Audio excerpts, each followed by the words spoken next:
باڵەکایەتی ناوچەیەک بە جیاوازی تەواوی هەرێمی کوردستان و عێراق کە چەندە پلەکانی گەرما بەرز دەبنەوە کاریگەری ئەو تۆی نابێ لەسەر کەش و هەوای سنوورەکە. ئەمە شوای کردووە ڕێژەیەکی زۆری گەشتیاران لە ناوچەکانی تری هەرێمی کوردستان سەردانی باڵەکایەتی بکەن. ئێمە گەشتیارێک هاتوونە لە شاری هەولێرەوە، یەکێک لە هاوینە هەوارە بەناوبانگەکانی کوردستان و هەموو عێراق.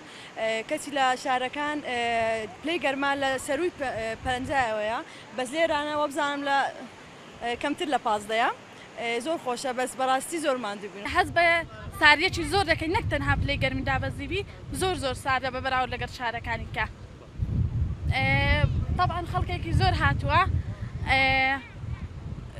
جەوێکی خۆشی هەیە و حەز بەوە ناکەین کە لە ڕۆژەکانی چلەی هاویندای. ئێرە شوێنێکی گەشتیاری زۆر جوانە و تایبەتمەندی خۆی هەیە و جیا دەکرێتەوە لە شوێنە گەشتیارەکانی تر بەوەی کە چوار وەرزەی ساڵ بەفری تێدا دەمێنێتەوە. بەفری ئەم ساڵ دەمێنێتەوە تا بەفری تازە دەکەوێتە سەر. پلەی گەرمی هیچ کاتێک ناگاتە 20 پلەی سەدی. لە شەوانە دوێنێ شەوێمە لێرە بوون پلەی گەرمی 5 بوو کە لە شوێنەکانی تر لە زستاناندا دەبەزی بۆ 5. بۆ یەکەم جارە سەردانی ئەم شوێنە دەکەین، بەڵام شوێنێکی زۆر خۆشە، بەڵام وەکو پێویست ئیهتیمامی گرنگی پێ نەدراوە لەلایەن حکوومەتەوە، ڕێگاوبانەکانی زۆر یعنی خراپن، بەڵام شوێنێکی زۆر خۆشە. ئینشاڵڵا ئیهتیمامی زیاتر پێ بدرێ بۆ ئەوەی خەڵک زیاتر ڕووی تێ بکە. دیمەنی دڕفێن و سازگاری سەرچاوە ئاویەکان و بوونی ڕێژەیەکی زۆر لە کەوێ بەفرەکان لە چواروەرزی ساڵ وای کردووە هەمیشە کەش و هەوایەکی جیاوازی هەبێت. ئێستا لە پڕژەی باڵەکایەتی دیمەنی وەرزەکانی زستان و بەهار ئاوێتەی یەک بوونە.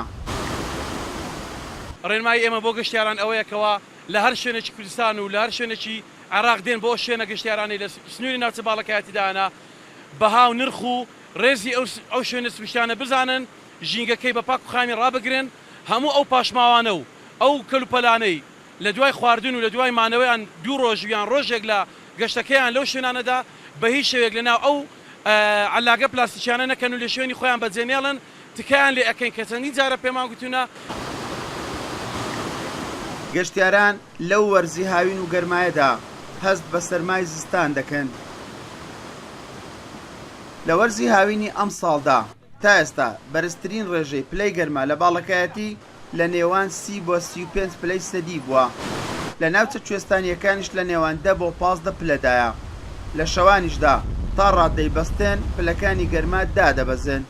دیمەنی بەفر و هاژەی ڕووبار و دابەزینی پلەکانی گەرما چەند خاصلەتێکن لە شوێنە گەشتیاریەکانی باڵەکایەتی. تا تەواوبوونی وەرزی هاوین بەفر بەو شێوەیە لە ناوچەکان بوونی هەیە. ئەمە شوای دەکات زۆرترین گەشتیار لە ناوچە جیاجەکانی هەرێمی کوردستان ڕووی تێ بکەن. ئیسماعیل عوسمان، کورسات نیوز، شوێنە گەشتیاریەکانی باڵەکایەتی.